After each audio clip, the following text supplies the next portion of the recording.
यते स विद्वान न केवलाया पठते स विद्वान। सत्य, तप, ज्ञान, अहिंसा, विद्वान को प्रणाम करना, ये सुशीलता के गुण हैं। उसमें ये विद्वान वही विद्वान है। इसे इंद्र से मित्रता करा दी, इनसे द्वेष नहीं करो।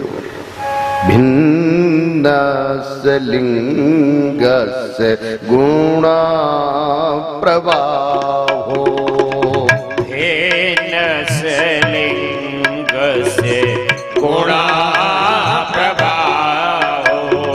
द्रव्य क्रिया कारक चेतनात्मा,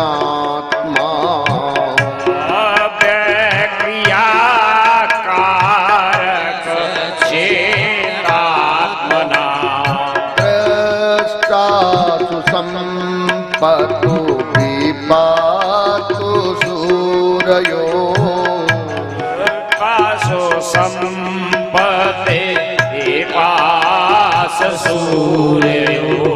नाभिक्रियन्ते मयि बात सौहृदा, नाभिक्रियन्ते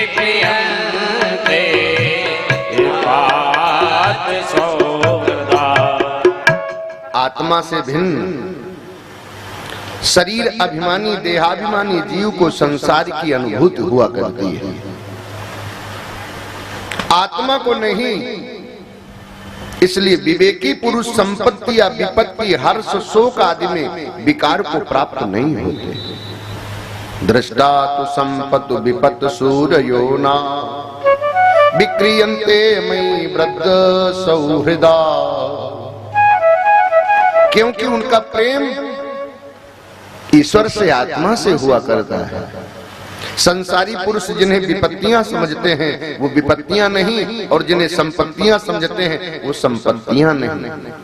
विपदो नैव विपदा, संपदो नैव संपदा, विपत विस्मरणं विष्णोः संपन्न नारायण स्मृति। वो विपत्ति विपत्ति नहीं है, वो संपत्ति संपत्ति नहीं है। संपत्ति क्या है? तो मानस में भी कहे हनुमंत विपत्ति प्रभु सोई, कहे हनुमंत विपत्ति प्रभु सोई। जब तब सुमिरन भजन न होई, जब तब सुमिरन भजन न होई। इसलिए राजा पृथु को गुरु कौन मिले? सनत कुमार जी। महाराज पृथु को उपदेश दिया। इह चादवेदी दत्त सत्यमस्ति, नाचेदिहा वेदीन महती विनस्ति, या एतदविदुरमृतास्ते भवन्ति, अथेतरे दुख में वो पयंती। ये मानव शरीर पा करके जिन्होंने आत्म अनुभव नहीं पाया, उनका महान विनाश है, महती विनस्ति, महान हानि है।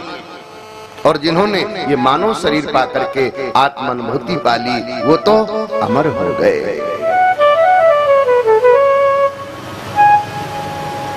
महाराज पृथु को सनत कुमार का ज्ञान उपदेश प्राप्त हुआ। बोलो, ऐसे राजा को सनत कुमार जी उपदेश कर रहे हैं।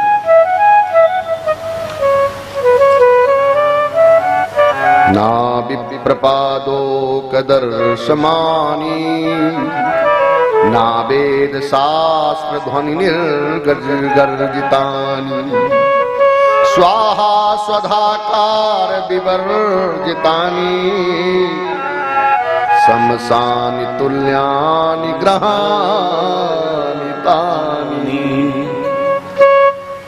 जहां ब्राह्मणों के पाद प्रक्षालन, उनके पंख नहीं, शास्त्रों और वेदों की जहां ध्वनि गर्जना नहीं, स्वाहाकार और स्वधाकार नहीं, वो घर शमशान तुल्य है, वो घर घर नहीं है, वो घर घर नहीं है। पुराण श्रवणम नित्यम सर्वधर्मात् परम मतम। और जिनको पुराण सुनने को मिले तो कहना ही क्या है। महाराज पृथु का वानप्रस्थ और योग द्वारा सपत्नी वैकुंठ गमन। पृथु के पपौत तो प्राचीन बरही से प्रचेता हुए और उनको भी रुद्रगीत सुनने को मिला।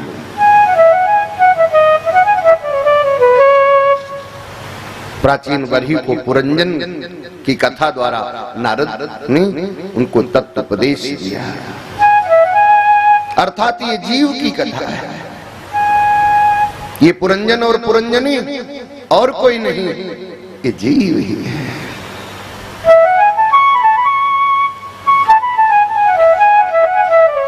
ये शरीर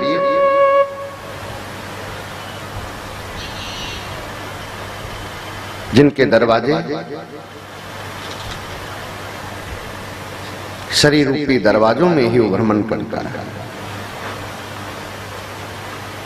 मनुष्य योन रूपी पुरी के पूर्व भाग में 2 नेत्र, 2 नासिका और 1 मुख, ये 5 दरवाजे हैं। एक दरवाजा दक्षिण में, एक दरवाजा उत्तर में, ये 2 कान के छिद्र हैं। 2 दरवाजे पश्चिम में, जिनमें एक मूत्र द्वार और दूसरा मल द्वार है।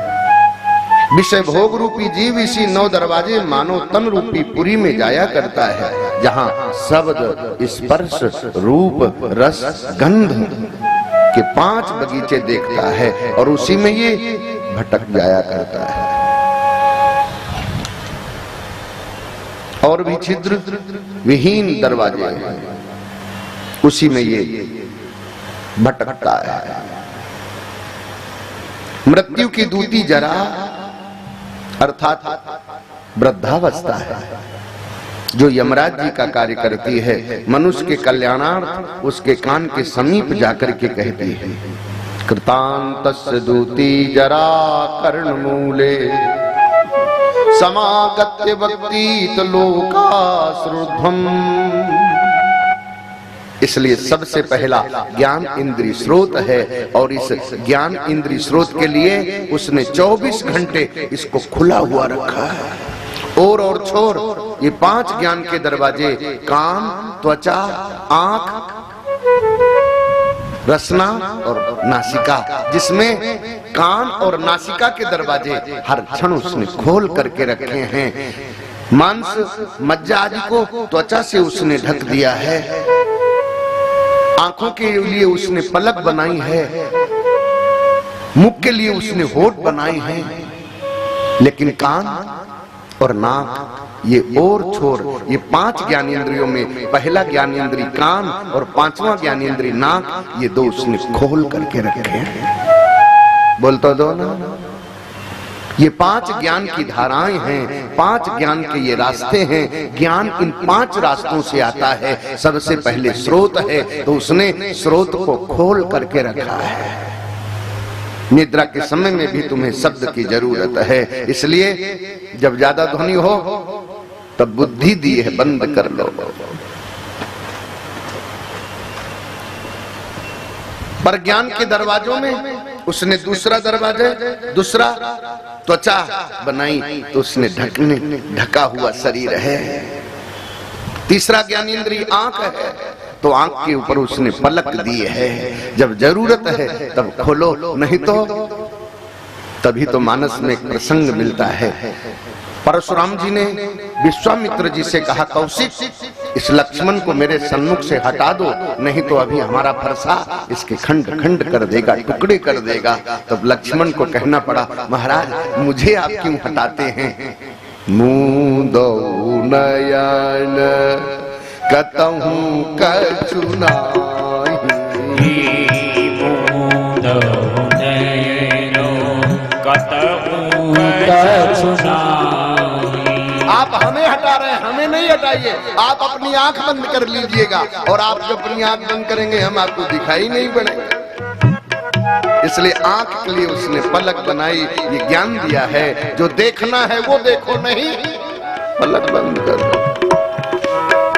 जिह्वा के लिए उसने होठ बनाए हैं, जो बोलना है तो खोलो, जो चखना है तब खोलो, नहीं तो बंद रखो। और ये दो दरवाजे, एक स्रोत और एक नासिका, उसने बंद नहीं किए, बुद्धि से बंद करना होता है। बुद्धि निर्देश करेगी। बुद्धि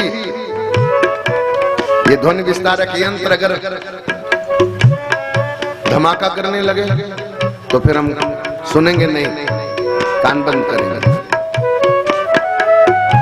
आवाज बिगड़ जाए तो हमको सुनने की रुचि नहीं होगी, अरुचिकर होगा, तब हम नहीं सुन पाएंगे।